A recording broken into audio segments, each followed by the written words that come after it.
जॾहिं कोई पंहिंजो मरंदो आहे त पंहिंजो ई अची सहारो ॾींदा आहिनि, पर कमाल कान्हे तो त अहिड़ो किरदारु ठाहियो आहे जो कोई तोसां अखियूं मिलाए ॻाल्हाइण लाइ तयार ई न आहे।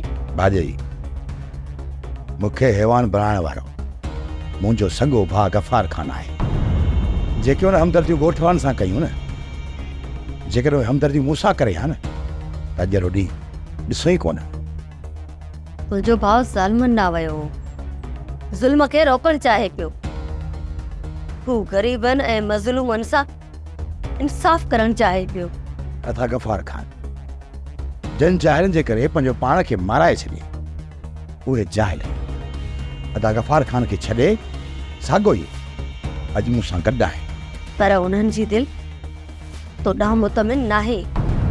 सभु जो सभु ॻोठ वारा कमाल खान तोखां नफ़रत खनि था। भाॼई हू सभु मूंसां गॾु आहे, बाक़ी हुनजी नफ़रत मूंसां मौक़ा माना ई कोन थी रखे। तूं ॾिसंदीअ भाॼी, पंहिंजी अखियुनि सां ॾिसंदीअ, हिकु ॾींहुं इहो जाहिलनि जो लश्कर मुंहिंजे अॻियां पोयां घुमंदो, जंहिंजे साम्हूं मूंखे अदा साईं ज़ालिम ज़ाहिर ॾेखारे। उहे ई जाहिल मुंहिंजा नारा हणंदा ऐं मां किथां खां किथे वञी पहुचंदुसि। हुननि जाहिलनि खे इस्तेमालु करण जो मूं वटि हुनरु आहे, पर अदा साईं वटि इहो हुनरु कोन हुयो। काश जेकर अदा साईं इन्हनि जाहिलनि खे पंहिंजी जुती जी नोक ते रखे हा न, इहे मूंखां नफ़रत कॾहिं कोन करंदा। असां किथां खां वञी किथे पहुचूं हा, पर भाॼई अञा बि वक़्तु वियो न आहे।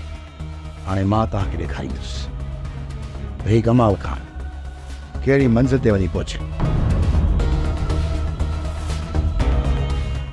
सोप सीरियल ज़हर ज़िंदगी तमाम एपिसोड ॾिसो हाणे HD क्वालिटी में। विजिट कयो असांजो YouTube चैनल सिन TV HD ड्रामा।